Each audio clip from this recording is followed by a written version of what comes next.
There are times when we find ourselves in very difficult situations because we think that people do not understand us. And there are other times that we get into problems with other people because they think we do not understand them. But that's exactly how life runs. We are all different.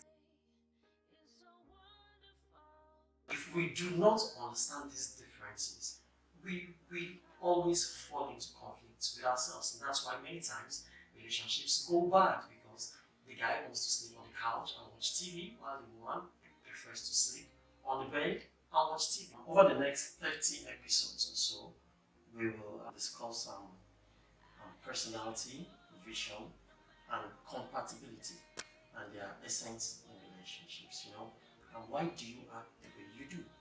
Why do you think the way you do? Why do you cry over a situation that other people find very easy to laugh about? Why do you get offended by the minutest of things that makes other people laugh and get joyful? So when we understand these basics, it becomes easy for us to see our strengths, it becomes easy for us to see our weaknesses, and when we do understand our weaknesses, it gives us an opportunity to work to eliminate those weaknesses and then work harder to promote the strengths that we have. That's actually how I think it is to be a better person. When we understand the concept of personality, it helps us to understand those around us. It becomes easy to note their strengths. It becomes easy to identify their weaknesses. And once you know someone's weaknesses, it becomes easy to deal with the person because you know what to avoid and what to connect with.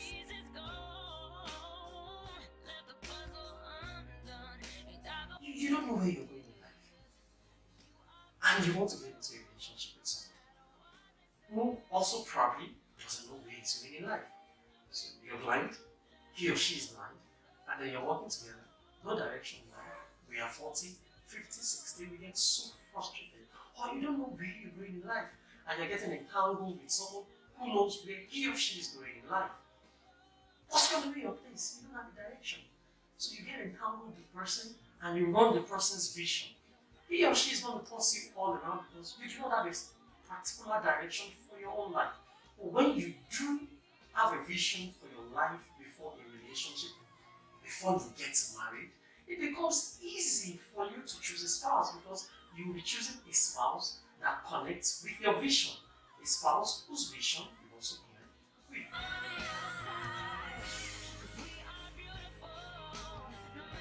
Because without compatibility, the end of it is going to be irreconcilable differences. I saw a video earlier today where a wife was complaining that her husband pees on the toilet seat.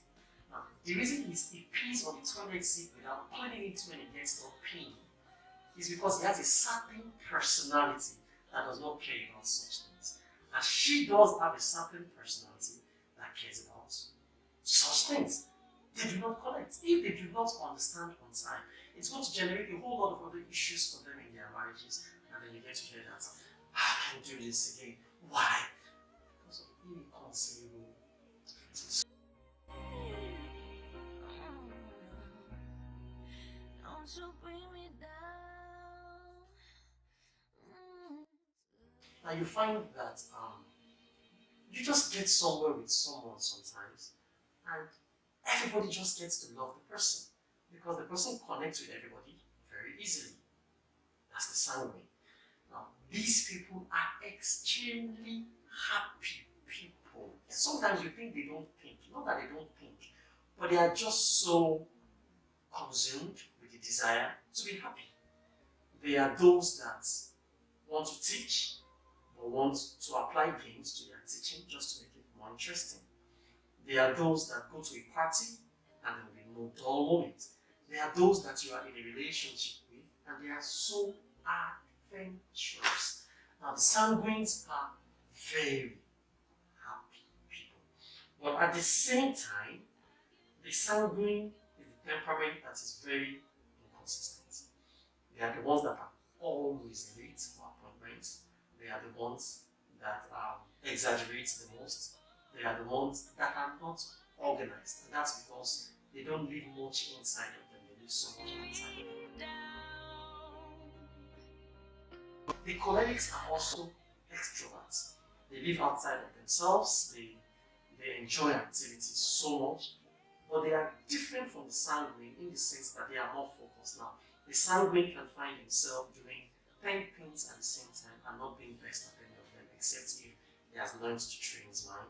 On the other hand, the choleric is someone that likes to pursue something conclusively.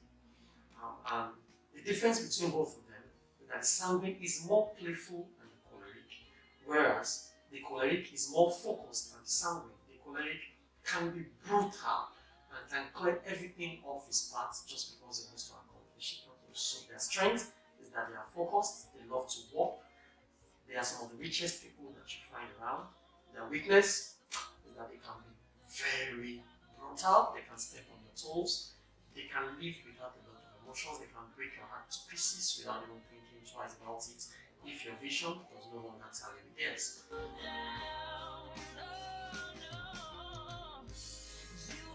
Now, the melancholy are people that we call the perfectionists. You get into someone's house. I had a roommate like that while in school. You get into someone's house today and you find everything in the position they were yesterday. You know those people that tell you to clean your feet before you get to the house? I have a friend like that who sweeps your feet as you get out of his house because he doesn't want a grain of sand to be in his house. You get to the dining table and everything is at the right place. You get to the bed, everything is in its right position. And these are people who believe in living in the right ways. They are the people that will never break the trouble. You hardly find them in trouble. That's a strange, right? And our weakness is that they don't forget. They will tell you what they saw in 1919. They will tell you the color of the shirt you wore when they met you. They will tell you the things that you said when they met you. They do not forget. And most times, they do not forget the wrong things that you do. So we normally say that they harbor a lot of resentments. They can be very bitter. They can be very unforgiving. Do you know someone like that?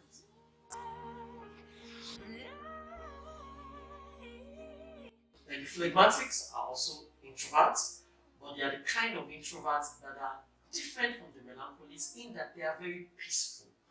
They are not easily hurt. They do not make trouble. They do not look for trouble. And trouble doesn't find them easily. Their life is just peaceful. Sometimes you will think they are lazy. Mentally and physically. Sometimes you complain about them because you think they do not have a drive. Yes, I think that's the right expression. They are the people that look like they do not have a drive. You know President Jonathan? Yes, he's a phlegmatic. That's why most people say he's clueless. Because he doesn't shout. You say something against him, he doesn't quarrel. You just see him very gentle, very quiet, doesn't hurt a stone. But deep inside them, they have a whole lot of life living there. The choleric is not very deep. He gets information and he acts it out at once. But the phlegmatic is very deep. He hardly talks. When he closes his eyes, he has a whole lot of thoughts inside of his head. So most of the life of a phlegmatic is inside his mind.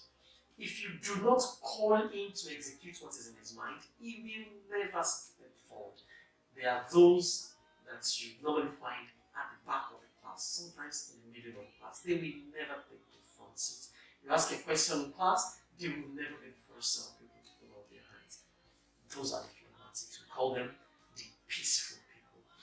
Peaceful, but they can piss you off because they don't look very motivated. They might not be very exciting.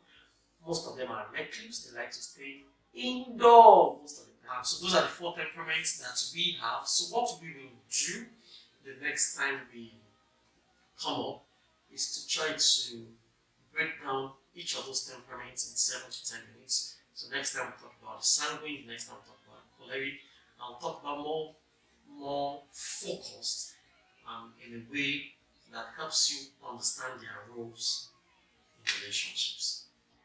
Enjoy yourself too. I think that much. We'll keep getting better gradually, we'll keep getting comfortable as we do this often.